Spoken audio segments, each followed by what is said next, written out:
bagaimana cara kita agar terhindar dari fitnah akhir zaman, yaitu fitnah syahwat dan fitnah syubhat. Karena media sosial di zaman sekarang penuh dengan fitnah syahwat dan syubhat.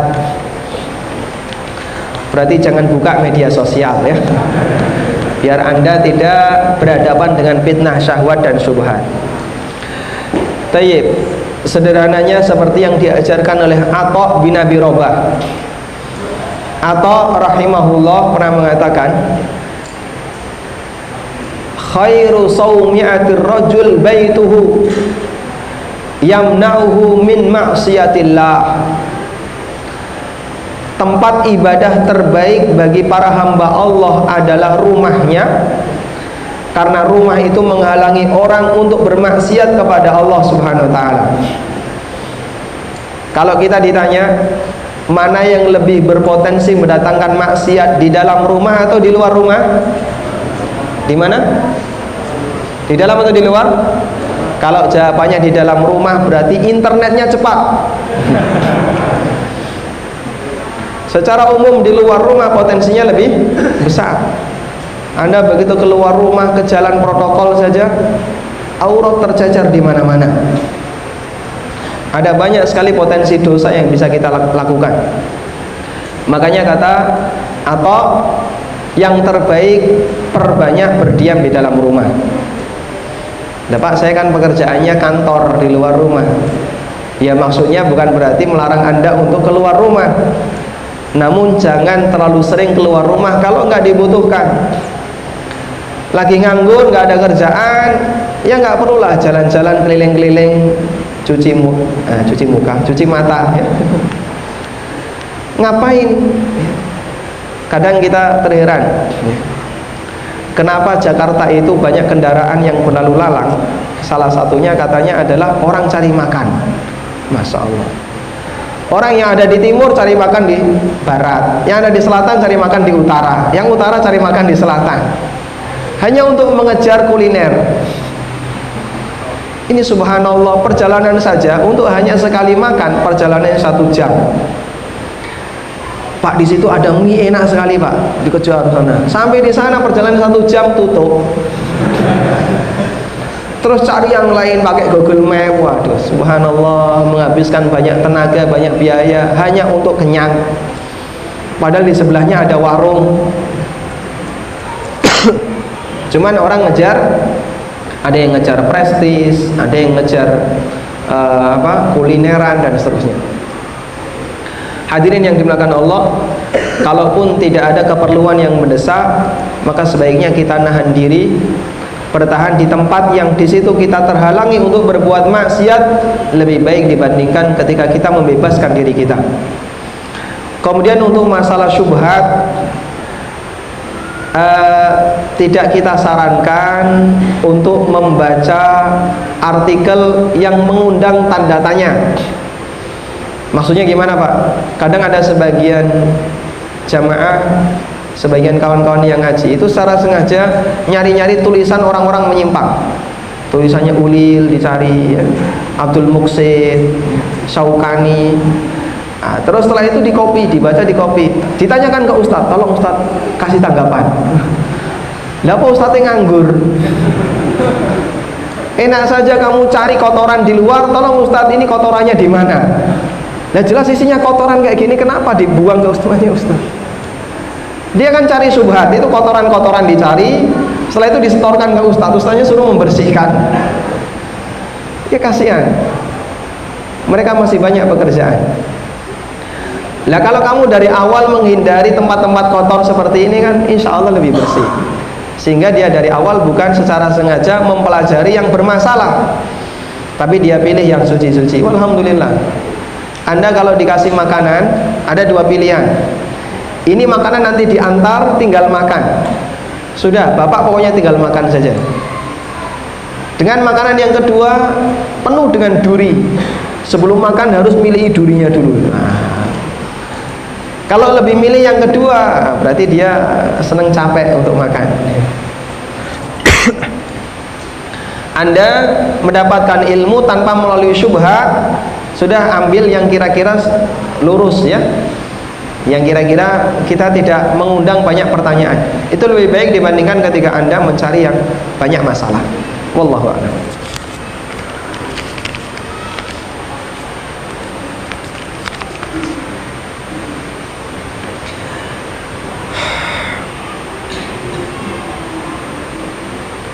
Kita tidak dapat mengimbangi iman sahabat. Apakah kita dapat mengimbangi iman tabi'in atau tabi'in?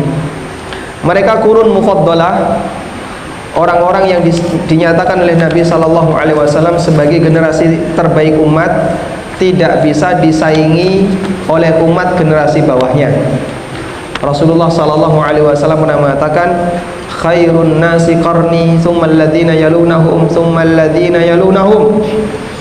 Manusia terbaik adalah mereka yang ada di zamanku, kemudian setelah itu orang setelah mereka, generasi setelah mereka. 3 kali.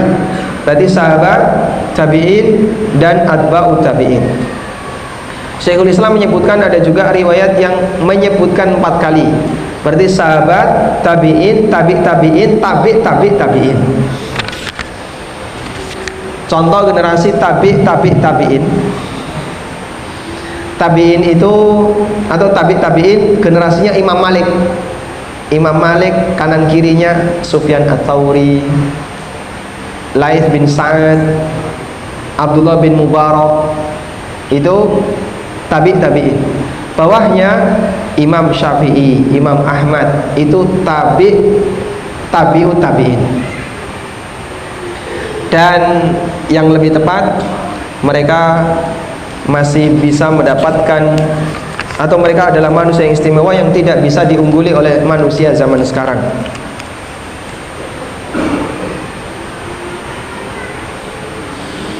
Assalamualaikum. Waalaikumsalam. Tadi menyebutkan di pasar tidak ada tahlilan dan yasinan. Apakah diperbolehkan tahlilan dan yasinan?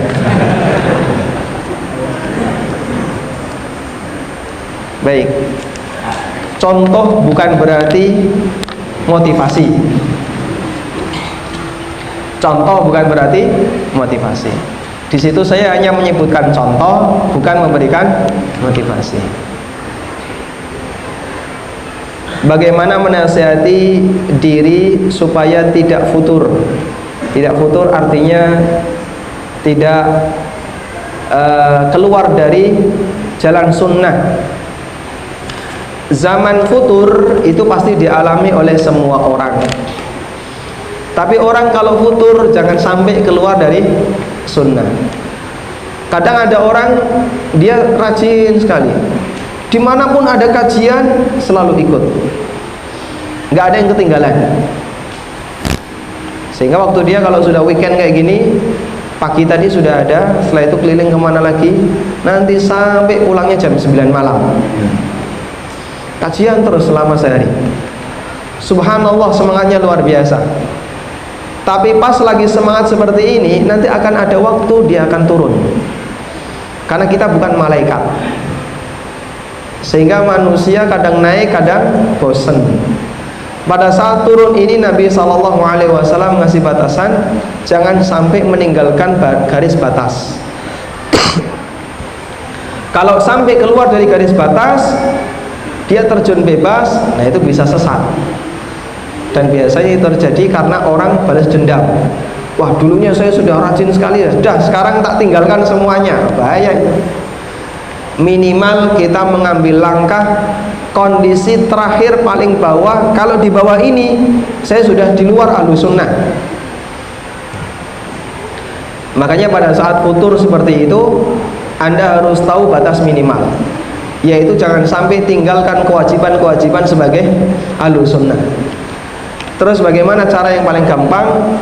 Bergabunglah dengan komunitas agar kita selalu diingatkan, ya. Le, biasanya ngaji le, ayo ngaji le. Nah, dia ngaji, ya. Karena ada yang mengingatkan. Ketika dia sudah mulai disibukkan dengan pekerjaan dunia, ada yang mengingatkan. Baik. Assalamualaikum. Waalaikumsalam. Apa yang harus kita lakukan ketika kita merasa sedikit beramal? Alhamdulillah kalau masih merasa. Kalau sudah tidak merasa itu yang bahaya. Sudah amalnya sedikit, itu pun kadang nggak karuan, tapi masih merasa banyak amal. Nah, ketika Anda sudah merasa sedikit beramal, kembali kepada teori mengatasi futur. Minimal ada batas ambang. Jangan tinggalkan yang pokok-pokok. Ada kaidah yang bagus ini ya. Mala yudraku kulluh la yutraku julluh. Apa yang tidak bisa ditinggalkan semuanya, jangan tinggalkan yang paling penting, gitu ya. Apa yang tidak bisa ditinggalkan semuanya, jangan tinggalkan yang penting-penting. Ada zikir pagi sore. Ini kalau saya baca butuh waktu setengah jam baru bisa habis. Tapi kalau saya sibuk kan nggak konsen. Sambil nyetir misalnya, nggak mungkin sambil buka bukunya Ustadz Yazid sambil nyetir. Padahal saya nyetir dari mulai habis subuh sampai terbit matahari. Terus gimana? Baik, teorinya ma la yudraku kulluh la yudraku julluh. Yang tidak bisa diamalkan semuanya, jangan tinggalkan yang penting. Untuk zikir pagi sore, Bapak hafal nggak ayat kursi? Alhamdulillah hafal, baca ayat kursi. Kemudian nanti silahkan hafalkan yang penting-penting. Misalnya Allahumma inni as'aluka al-afwa wal afiyah fid dunya wal akhirah, dan seterusnya. Atau la ilaha illallah wahdahu la syarikalah 100 kali. Sehingga yang pokok-pokok kita pegangi. Nah, ini tolong jangan sampai lepas.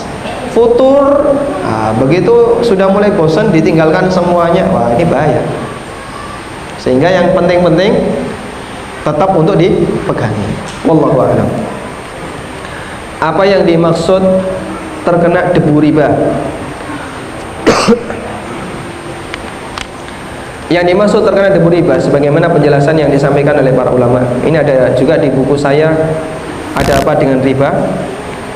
Maknanya adalah ketika orang itu melakukan transaksi apapun, bermuamalah apapun dengan orang lain, dia mendapatkan pengaruh transaksi itu meskipun dia tidak berdosa, karena hanya sebatas mendapatkan pengaruhnya.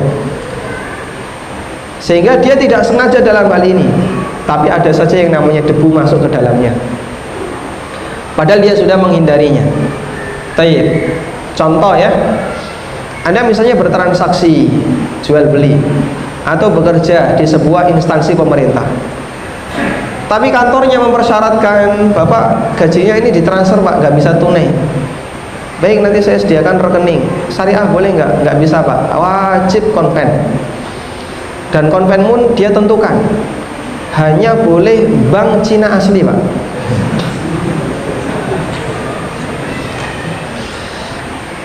Kalau yang enggak ini nggak bisa Pak. Kadang pakai syarat kartu kredit segala dan seterusnya. Nah terus gimana ini? Saya sudah selesai bekerja, apa saya nggak boleh terima gaji? Ya, silakan Anda terima gaji. Saya terpaksa buka ini. Kalau enggak, gaji saya nggak masuk. Apakah gara-gara membuka rekening di bank seperti ini menyebabkan pekerjaannya jadi haram? Tidak. Pekerjaannya tetap halal di unit yang halal. Itu hanya untuk lalu lintas uang.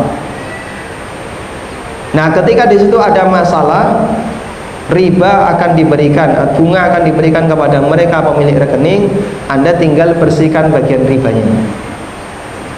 Sehingga kecipratan riba di sini silakan dibersihkan. Kita menghindarinya nggak bisa. Nawar ke bank itu, saya tolong jangan dikasih bunga, bisa nggak? Hah? Kalau mandiri bisa. Ada bank yang bisa, ada bank yang tidak bisa ya. Wah, ini kok jadi nyebut merek ya. Mimba bil misal, biar gampang dipahami. Ada bank yang bisa, ada yang nggak bisa. Ya, bank yang ini nggak bisa. Wadah, sementara kantor mempersyaratkan harus yang ini. Kalau enggak, gaji nggak bakalan dikasihkan. Bapak nggak bisa terima.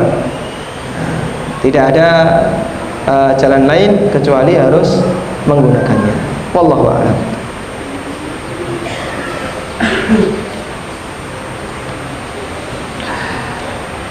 Assalamualaikum. Waalaikumsalam. Ada seorang ikhwan yatim dari kecil. Bagaimana hukumnya bekerja dengan ijazah hasil editan? Sudah bekerja selama 10 tahun dan menafkahi keluarga. Perusahaan sudah mengetahui dan tetap menerima sebagai karyawan. Bagaimana hukumnya? Ini apa hubungannya antara yatim dengan ijazah editan? Nggak ada hubungannya ya? Nggak ada hubungannya. Begini, terkait masalah bekerja hasil nyogok, hasil ijazah palsu, atau ijazah editan, atau yang lainnya. Intinya hasil yang nggak sehat. Baik, bedakan antara penjelasan untuk orang yang sudah punya kasus dengan penjelasan untuk orang yang belum berkasus. Ya. Kalau ada penjelasan bagi siapa saja yang sudah pernah utang di bank, maka silakan bertobat kepada Allah dengan cara menawar ke bank untuk bayar pokoknya saja. Jika bank bersedia,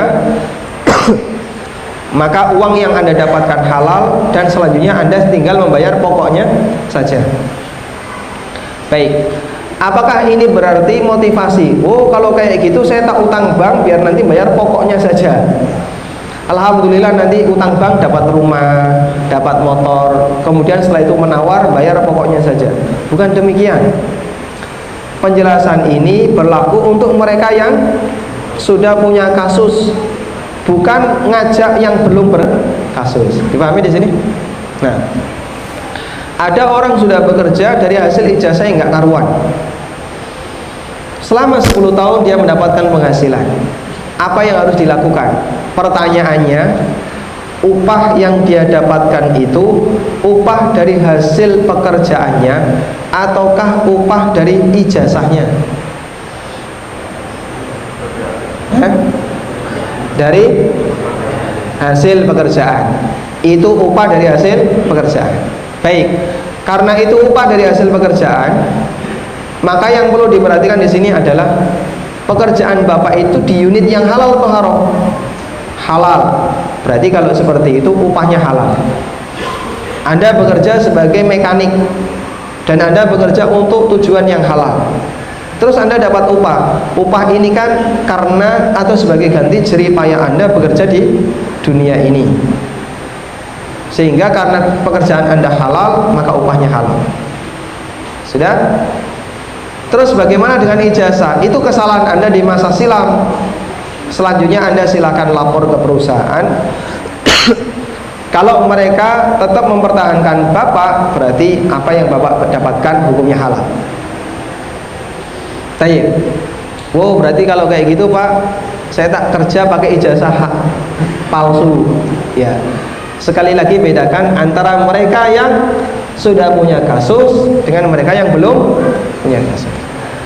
Jawaban ini bukan alasan bagi mereka yang belum punya kasus agar berkasus. Ini fatwa yang disampaikan oleh Dr. Said, Syekh Said, saya lupa lanjutannya namanya. Ada di internet fatwa beliau. Dan ini beliau memberikan rincian seperti ini karena beliau melihat bahasanya upah yang didapatkan oleh seseorang itu kembali kepada unit pekerjaannya, bukan kepada ijazahnya. Kecuali kalau nanti ada renumerasi karena ijazah. Bagi karyawan S1 silakan store ijazah, kami tambahkan gaji per bulan 500.000. Kalau Anda sudah tahu ijazah ini palsu, Anda ikut setor 500.000, ini nipu. Karena 500.000 ini murni dari kekuatan ijazah, bukan karena usaha Anda, bukan karena kerja Anda. Beda dengan gaji pokok dari hasil kerjanya. Wallahu a'lam.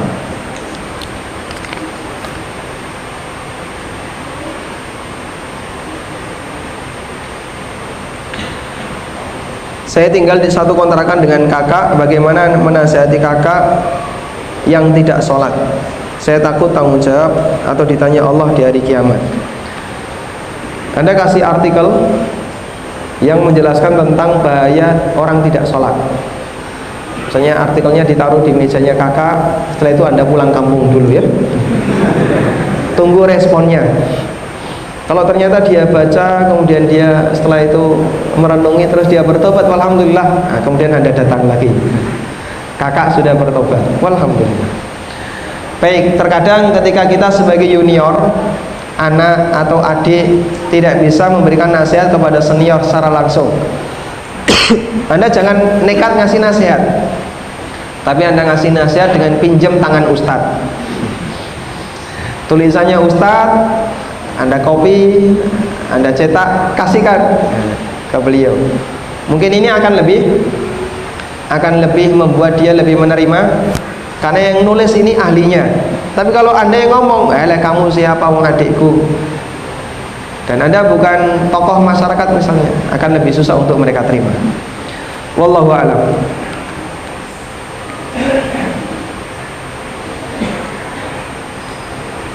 Kakak saya nyicil rumah KPR dan saya disuruh untuk ikut nyicil. Apa saya harus ngekos sendiri atau ikut rumah dengan kakak? Anda jangan mau ikut nyicil, kecuali kalau nanti ada bagi hasil. Kalau nanti rumah itu jadi milik bersama, ya silahkan. Berarti Anda punya hak untuk memiliki rumah itu, terlepas dari hukum KPR ya. Nah kemudian kalau misalnya akadnya utang, kakak Anda minta tolong saya diutangi untuk nyicil rumah, nanti kamu boleh tinggal di rumah ini, maka tinggal di rumah ini hukumnya apa? Riba. Kenapa? Karena kita mendapatkan manfaat dari utang yang kita berikan. Wallahu a'lam. Demikian yang bisa kita bahas, semoga bermanfaat. Wassallallahu ala nabiyyina Muhammadin wa ala alihi wa sahbihi. Qarun dan Fir'aun hidup pada zaman Nabi Musa. Lebih duluan mana mereka bertemu dengan Musa? Apakah Qarun dulu atau Fir'aun dulu? Jawabannya Qarun mati dulu, baru Fir'aun mati dulu, baru Qarun berkuasa, baru Qarun kaya ya. Karena setelah Fir'aun ditenggelamkan oleh Allah, kita tidak tahu berapa lama Musa menghadapi Fir'aun setelah Fir'aun atau setelah Musa diangkat jadi nabi. Musa tinggal bersama Fir'aun sampai dewasa. Setelah itu Musa melarikan diri dan pergi ke Madian. Sampai di Madian, beliau tinggal di sana selama berapa tahun? 10 tahun. Lalu menikah, kemudian beliau balik lagi ke Mesir dan menghadapi Fir'aun. Nah, berapa lama Musa bersama Fir'aun di sini untuk sesi yang kedua? Kita tidak tahu, tapi intinya ketika itu Bani Israel belum punya kekuasaan sama sekali, sehingga nggak ada istilah Bani Israel kaya, itu nggak ada, karena mereka dijajah. Sampai akhirnya Allah tenggelamkan Fir'aun, kemudian Bani Israel mendapatkan satu tempat di Syam, tapi bukan Palestina, bukan di Quds, bukan di Baitul Maqdis, cuman tempat mereka di Syam. Disitulah kemudian Bani Israel mulai berkembang. Yang kaya jadi kaya, yang punya aktivitas tertentu dia berkembang terus, sampai salah satunya muncul Qarun. Harta Qarun ditenggelamkan oleh Allah. Apakah yang sekarang disebut dengan harta menggali harta karun adalah harta Qarun yang sebenarnya?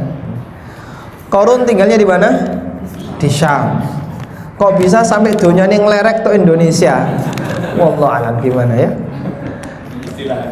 Ya, itu istilah orang di tempat kita saja. Kalau istilah dalam bahasa Arab, harta karun itu namanya rikaz.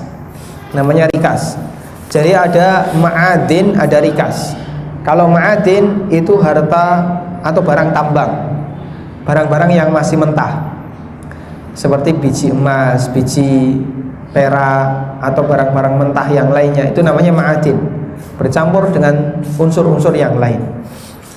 Tapi kalau rikas, kalau bahasa kita orangnya punya harta karun, itu barang sudah jadi tapi tertimbun dalam tanah, misalnya guci atau gelas atau perabotan-perabotan atau koin-koin emas yang tertimbun di dalam tanah, dan itu tidak rusak. Emas itu tidak rusak.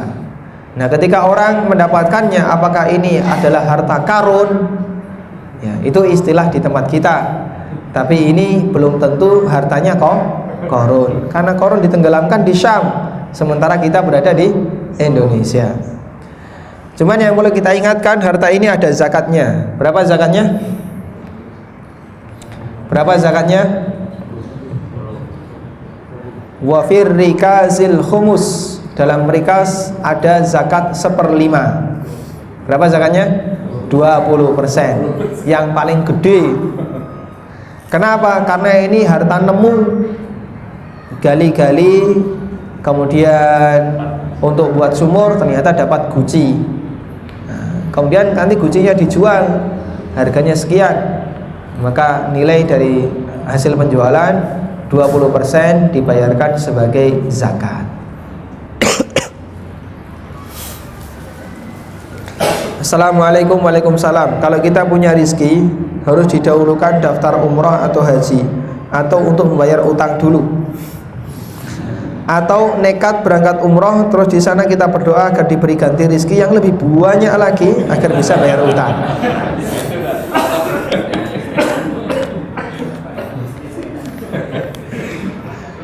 Atau utang sebanyak-banyaknya untuk umroh, terus sampai sana berdoa semoga utangnya dilunasi. Ada pembahasan seputar hukum orang yang sedekah sementara dia punya utang. Nabi SAW mengatakan, man akhadha amwalan nas fayuridu ada'aha addallahu anhu, wa man akhadha amwalan nas fa'arada ayyutlifaha atlafahullahu anhu.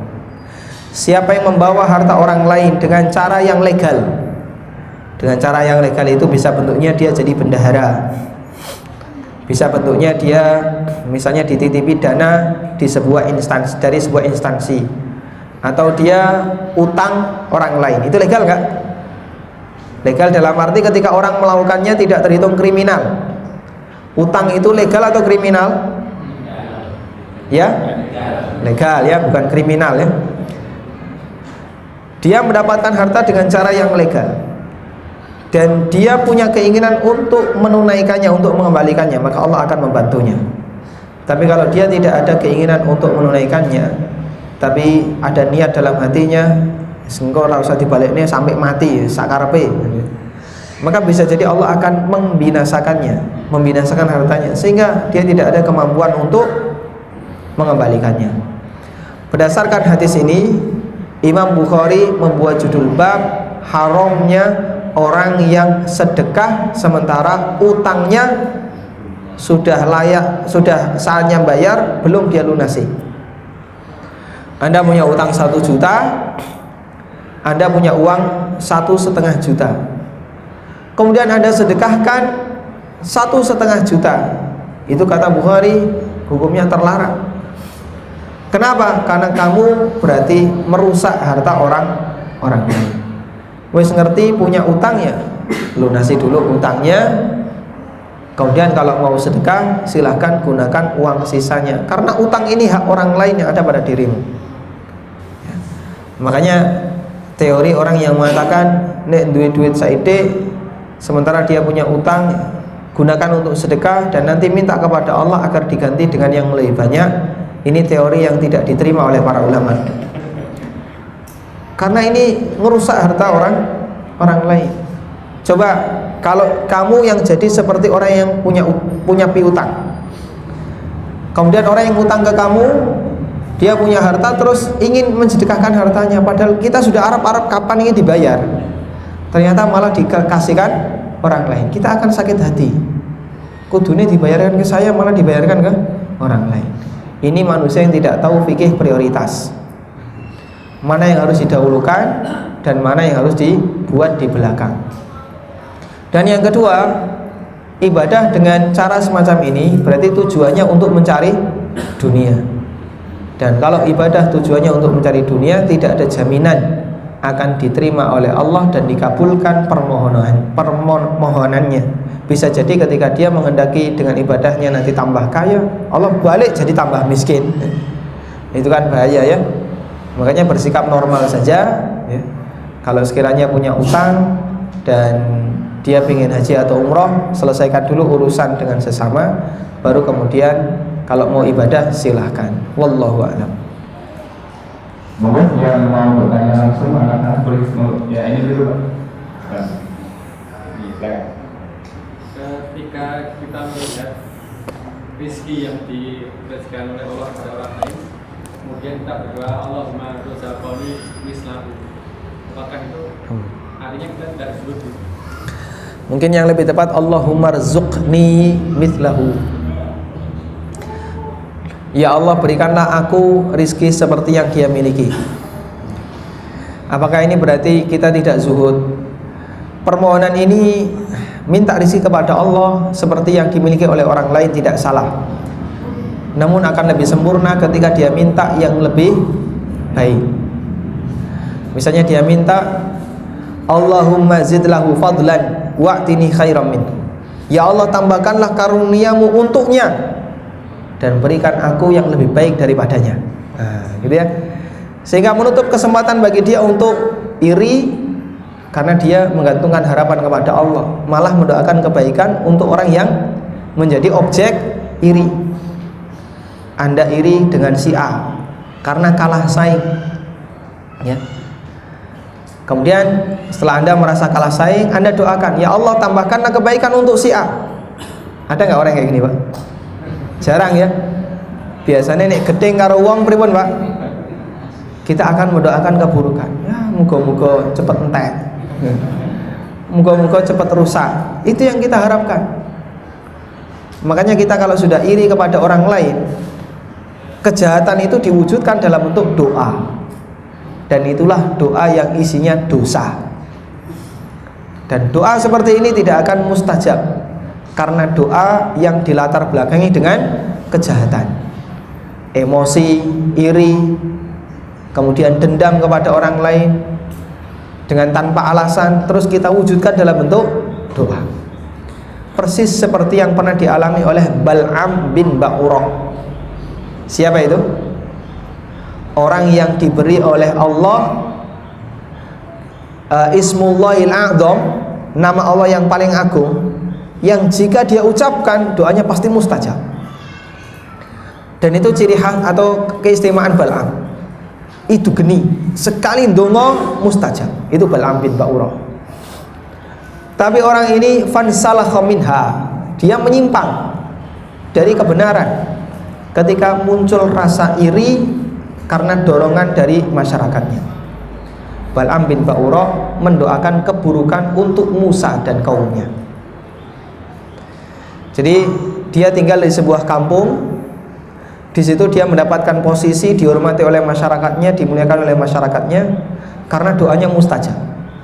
Nah, kampung ini benci kepada Musa dan kaumnya. Maka mereka minta kepada Bal'am, tolong doakan, mintalah kepada Allah agar Allah menimpakan kebinasaan kepada Musa dan kaumnya. Terus disanggupi oleh Bal'am. Lalu ketika Musa itu singgah, Bal'am naik ke atas bukit, ya, bersama kaumnya. Persis di bawah bukit itu adalah tempat singgahnya Musa dan masyarakatnya dan Bani Israel. Kemudian Bal'am berdoa. Dan selalu dalam doanya Bal'am menggunakan Ismullahil A'zam, kalimat mustajab, di mana doa itu cepat dikabulkan oleh Allah. Begitu dia meminta kepada Allah, lidahnya ditekuk oleh Allah, sehingga ketika dia mendoakan kebaikan untuk kaumnya, dia balik untuk Musa, dan ketika dia mendoakan keburukan untuk Musa, dibalik untuk kaumnya. Ya Allah, timpakanlah kebinasaan untuk kaumku dan berikanlah kebaikan untuk Musa. Setelah selesai berdoa, mikir dong, berdoa lagi, menyebut nama Allah yang paling agung. Kemudian dia mohon, ya Allah, binasakanlah kaumku dan berikanlah kebaikan kepada Musa. Dan begitu seterusnya sampai 3 kali. Kaumnya marah, dipateni.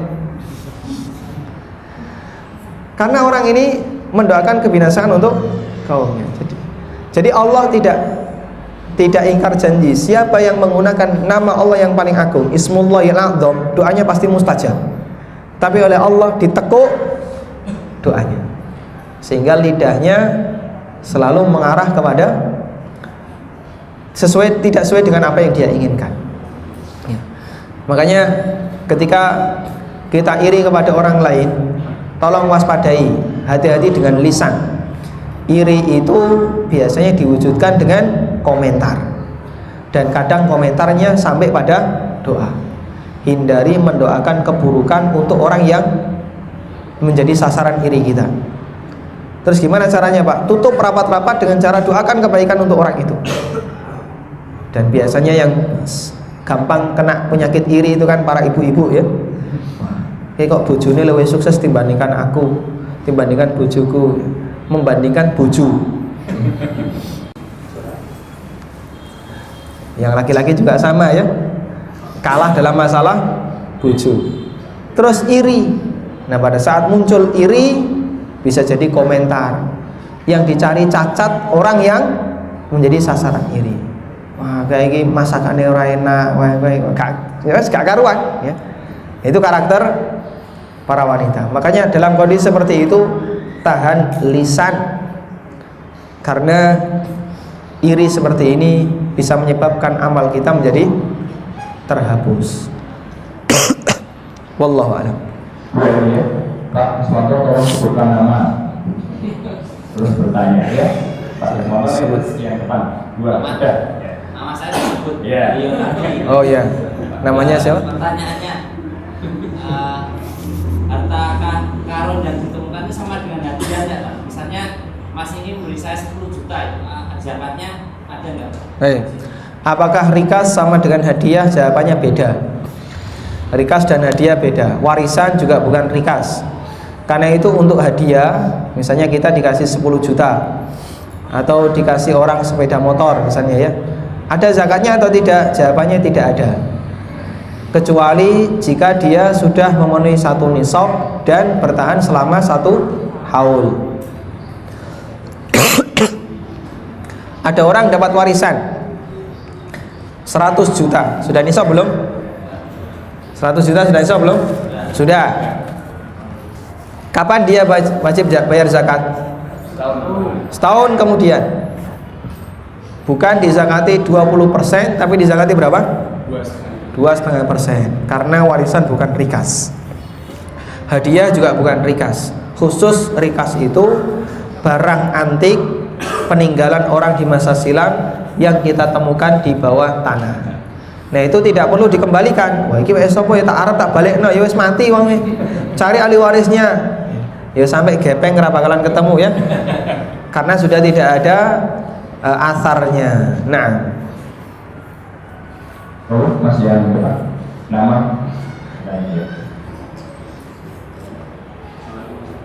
Waalaikumsalam warahmatullahi wabarakatuh. Halim. Saya mau sedikit terus naik pertanyaan. Jadi dulu saya adalah pelaku riba, tapi alhamdulillah kurang lebih 2 bulan ini saya sama adik saya bisa dikatakan mendapatkan hidayah untuk jadi manusia yang lebih baik. Artinya kita sudah setting kita menjadi sama Allah. Dulu saya ada pengguna riba yang saya tujuannya untuk membuka usaha.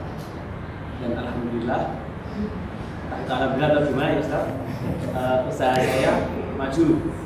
Ya di sini saya mau bertanya, bagaimana Ustaz cara membersihkan harta kita yang hasilnya adalah dengan riba? Yang kedua, apakah setelah saya bertobat ini, apakah usaha saya itu bisa dikatakan berkah atau artinya masih haram? Mohon penjelasan dari Ustaz. Nah. Barakallahu fiik. Jadi ini ada kasus karena nggak pakai mic jadi yang bawah nggak dengar Pak ya. Ada orang yang punya usaha dan dia modalnya dari utang bank. Kemudian dari utang bank ini usahanya semakin maju. Dan sampai sekarang usahanya masih ada? Masih dijalankan? Masih dijalankan ya. Padahal modalnya dari utang bank, dari riba ya. Mau nggak usahanya disedekahkan? Hah? Sanggup misalnya usahanya disedekahkan? Nanti diambil oleh BPMFM. Bisa diserahkan ke panitia pelatihan fikih muamalah. Sanggup Pak? Cara bertobat dari riba kan gitu ya, dilepaskan, disedekahkan. Pokoknya silahkan dimanfaatkan. Ini saya nggak boleh pakai. Kira-kira sanggup seperti itu? Ya, yang lain juga nggak bakalan sanggup, sama dengan Anda. Dan tidak perlu seperti itu ya. Jadi Anda tidak perlu mensedekahkannya, tidak perlu melepaskannya. Silahkan usaha itu jika produktif dilanjutkan. Cuman perjuangannya adalah pertama, segera hentikan utang dari bank. Jadi kalau Anda masih punya utang dari atau ada tawaran baru, jangan diterima. Satu itu. Kalau Anda masih menerima tawaran yang baru, berarti belum tobat. Dan biasanya karakter bank itu kan, kalau ada pengusaha sudah sukses, nanti top up-nya ditambah. Pak, kita mau nambah top up, mau nggak Pak? Sekian, nanti bunganya lebih kecil. Karena mereka tahu ini usahanya berhasil, sukses, cicilannya disiplin ya. Tapi kalau kemudian kita orangnya ndablek, BI checkingnya jelek, rapotnya merah di bank, maka bank akan menghindari. Nah, Anda meskipun dinilai oleh bank adalah orang yang disiplin, orang yang jujur menurut bank, jujur dan amanah menurut bank, lalu Anda ditawari oleh bank yang lain dan itu godaan ya, atau ditawari oleh bank yang sama tambah top up, tolong Anda jangan menerima ya. Anda tetap berprinsip, saya sudah tobat, tidak akan menerima uang seperti ini lagi. Yang kedua, perjuangan utang yang belum lunas. Kalau Anda masih punya utang yang belum lunas, berusahalah bagaimana agar utang itu segera dilunasi, biar Anda tidak punya lagi hubungan dengan bank. Yang ketiga, perjuangan untuk meminta diskon bunga. Nah, ini yang paling penting.